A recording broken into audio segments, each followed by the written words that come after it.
अस्सलाम वालेकुम viewers, rich Pakistan का नया एपिसोड लिए मैं हूं आपका मेजबान अब्दुर्रहमान। आइए डिस्कस करते हैं आज की दो इंटरेस्टिंग न्यूज। रूस पाकिस्तान स्टील मिल की बहाली के लिए आगे आया है और उसने पाकिस्तान को एक डिटेल स्टडी के बाद दो ऑप्शंस दी हैं। एक है ब्लास्ट फर्नेस की, जिसके अंदर लोकल कोयला इस्तेमाल होगा और लोकल आयरन ओर इस्तेमाल होगा, जबकि दूसरी ऑप्शन है इलेक्ट्रिक आर्क फर्नेस की। वो है तो सस्ती, लेकिन उसके अंदर पाकिस्तान में मौजूद तकरीबन 200 अरब डॉलर्स मालियत के आयरन और खाम लोहे के ज़खायर इस्तेमाल नहीं हो सकेंगे। हमें स्क्रैप में लोहा मंगवाकर उसके अंदर पिघलाना पड़ेगा।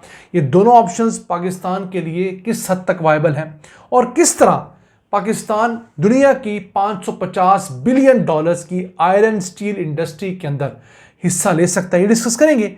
जबकि आज की दूसरी खबर, नेशनल हाईवे अथॉरिटी ने अपना रेवेन्यू टारगेट 500 अरब रुपए रखा है, जो कि अगले 3 साल में अचीव किया जाना है।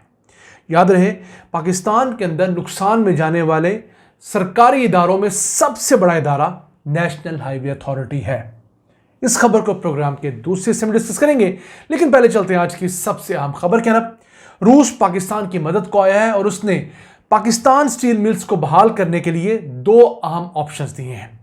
जुलाई 2025 में पाकिस्तान ने ऑफिशियल रिक्वेस्ट की थी। प्रॉपर स्टडी के बाद रूस ने कहा है कि पाकिस्तान के पास एक ऑप्शन ये है कि वो अपनी ब्लास्ट फर्नेस को इन्हांस करे, जिस पर 1 अरब 91 करोड़ डॉलर्स लागत आएगी। इसका फायदा ये होगा कि हम मुल्क में मौजूद 1.87 अरब टन खाम लोहे के ज़खायर को इस्तेमाल कर सकेंगे। इस फर्नेस को चलाने के लिए हमारा थर का कोयला इस्तेमाल होगा। दोनों बड़ी चीज़ें पाकिस्तान की हैं। लाइमस्टोन भी पाकिस्तान में मौजूद है, तो हमें कोई चीज़ इंपोर्ट नहीं करनी पड़ेगी। इसके अलावा दूसरी ऑप्शन है इलेक्ट्रिक आर्क फर्नेस की, जो कि 1 अरब डॉलर्स मालियत की है तो ये सस्ती, लेकिन इसका नुकसान ये है कि इसके अंदर पहला आपको बिजली देनी पड़ेगी, ये कोयले पे नहीं चलेगी। दूसरा, ये आपके खाम लोहे के ज़खायर को इस्तेमाल नहीं करेगी। इसके लिए आपको दुनिया भर से स्क्रैप और लोहा मंगवाना पड़ेगा। यहां पर आके उसे पिघलाकर मुख्तलिफ शेप्स में ढाल दिया जाएगा। तो जो हमारे अपने 200 अरब डॉलर्स के लोहे के ज़खायर हैं, वो किसी काम के नहीं रहेंगे। याद रहे, इस वक्त दुनिया के अंदर जो आयरन और स्टील एक्सपोर्ट होता है ग्लोबली, वो 550 बिलियन डॉलर्स का है। हमारे पास सिर्फ आयरन ओर के ज़खायर जो हैं वो 200 अरब डॉलर्स के हैं। अब इन आयरन ओर के ज़खायर को मुख्तलिफ चीज़ों में अगर हम ढाल लें तो ये 1 ट्रिलियन डॉलर से ज़्यादा की मसनूआत बना सकते हैं। हमारा हाल क्या है? हम हर साल 6 अरब डॉलर ज़ाया करते हैं आयरन, स्टील, स्क्रैप इंपोर्ट करने के ऊपर। अब मुझे बताइए, क्या ये मुल्क अल्लाह ताला ने रिच नहीं बनाया? 200 अरब डॉलर्स सिर्फ लोहे के ज़खायर हैं और हम 6 अरब डॉलर्स का हर साल दुनिया से स्क्रैप, लोहा इंपोर्ट कर रहे हैं। और यहाँ पर जो हमारे यहाँ 600 के करीब छोटी बड़ी स्टील मिल्स लगी हैं, वो उसी स्क्रैप को पिघालती हैं और नई शक्ल में ढालकर इस्तेमाल करती हैं। इसके बावजूद मुल्क में जितनी डिमांड है, उसमें से 3 मिलियन टन की अभी भी कमी है। अब ये पाकिस्तान स्टील मिल कुछ छोटा कॉम्प्लेक्स नहीं था। जब 1973 के अंदर इसे रशिया ने बनाया तो इसके 20 कॉम्प्लेक्सेस बनाए गए हैं। उस वक्त ये 1.1 मिलियन टन सलाहियत की थी।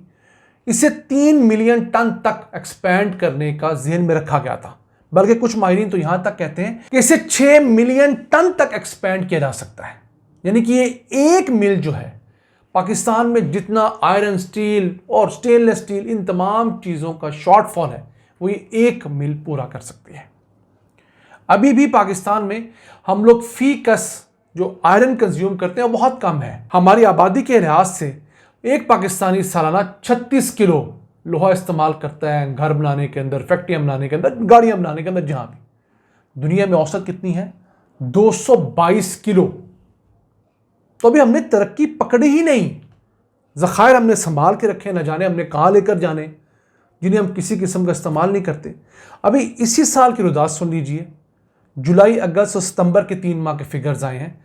पाकिस्तान ने पिछले साल की निस्बत इस साल 12% ज़्यादा स्क्रैप इंपोर्ट किया है। ऑब्वियसली आबादी बढ़ रही है तो डिमांड भी बढ़ रही है।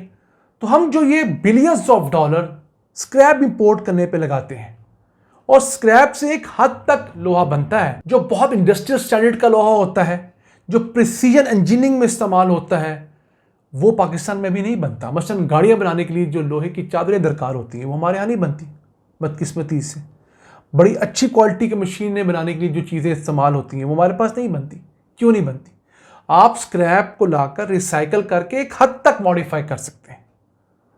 ऐसे ही तो नहीं कहा जाता कि जब आप प्लास्टिक की चीज़ खरीदने जाएं तो कोशिश करें कि सफ़ेद रंग में खरीदें, क्योंकि सफ़ेद रंग के अंदर बहुत कम ऑप्शंस होते हैं कि रिसाइकल मटेरियल इस्तेमाल हुआ हो। जब प्लास्टिक को रिसाइकल किया जाता है उसमें रंग डाल दिया जाता है। आप कुर्सी लेने जाएंगे, आप ग्रे कलर की कुर्सी लेंगे, आप ब्राउन कलर की लेंगे, तो वो क्या करते हैं, रिसाइकल मटेरियल के अंदर कलर डाल देते हैं। आपको पता ही लगता कि आपकी कुर्सी प्योर दाने से बनी है या रिसाइकल मटेरियल से बनी है। दोनों की लाइफ में बड़ा फ़र्क होता है, क्वालिटी में फ़र्क होता है। तो हमारे यहाँ अल्लाह ताला ने हर किस्म का फल दिया है, सब्ज़ी दी है, मादनियात दी हैं, कीमती पत्थर दिए हैं, लोग दिए हैं। अल्लाह ताला से दरख्वास्त है कि एक नीयत भी हमें दे दे तो हम इस मुल्क को तरक्की के रास्तों में डाल सकते हैं। आइए चलते हैं आज की दूसरी अहम खबर की तरफ। नेशनल हाईवे अथॉरिटी ने अपना रेवेन्यू टारगेट बढ़ाकर 500 अरब रुपए कर दिया है, जो उसने अगले 3 सालों के अंदर अचीव करना है। ये एक अच्छा आगाज है, क्योंकि पाकिस्तान के सरकारी इदारों में सबसे ज़्यादा नुकसान में जाने वाला इदारा नेशनल हाईवे अथॉरिटी है। अभी ये पाकिस्तान की सारी सड़कों को नहीं देखता। मुल्क के अंदर अगर सड़कों की लेंथ देखें तो कोई 2,70,000 किलोमीटर है। उसमें से कोई 14,500 किलोमीटर सड़कें जो है वो नेशनल हाईवे अथॉरिटी के अंदर आती हैं, जिसमें मुल्क की मोटरवेज है और बड़ी बड़ी नेशनल हाईवेज है। इसके अलावा 93,000 किलोमीटर की हाईवेज ऐसी हैं जो सूबाई हुकूमतों के अंडर आती हैं, जिसका नेशनल हाईवे अथॉरिटी से कोई लेना देना नहीं। उसके बाद लाखों किलोमीटर की रोड्स ऐसी हैं जो कि छोटी छोटी सड़कें जो आपकी गलियों के अंदर हैं, जो छोटे शहरों को आपस में जोड़ती हैं, तहसीलों को आपस में जोड़ती हैं। तो ये इदारा पिछले 5 साल के दौरान 13,650 अरब रुपए का नुकसान कर चुका है। ये मैं नहीं कह रहा, ये बाकायदा रिपोर्टेड फिगर है। स्क्रीन पर आप उसका अखबारी तराशा देख सकते हैं। अब 1 साल का नुकसान कितना बनता है इस इदारे का? 2,720 अरब रुपए। इस इदारे के ऊपर लोन कितना है? 3,100 अरब रुपए इसने लोन ले रखा है। हर साल 90 से 100 अरब रुपया इसने सूद की मद में लोन की पेमेंट्स में अदा करना होता है, और वो हर आने वाले साल के साथ बढ़ता चला जा रहा है। यह जुल्म किया हमारे हुक्मरानों ने कि रेलवे को मजबूत नहीं किया, सड़कों पे बोझ डाला, और सड़कों को देखने वाला एक इदारा पाकिस्तान को डिफॉल्ट की तरफ ले जाता जा रहा है। IMF पाकिस्तान को यही कहता है कि अभी नेशनल हाईवे अथॉरिटी जैसे महकमे, पाकिस्तान रेलवे जैसे महकमे, PIA जैसे महकमे, स्टील मिल में जैसे महकमे चला नहीं सकते, तो इन्हें प्राइवेटाइज करते, क्योंकि आपके सरकारी माल जो है उनकी अक्सरियत करप्ट है। तो जब अक्सरियत करप्ट है तो आप कैसे इनसे किसी भलाई की तवक्को रखेंगे?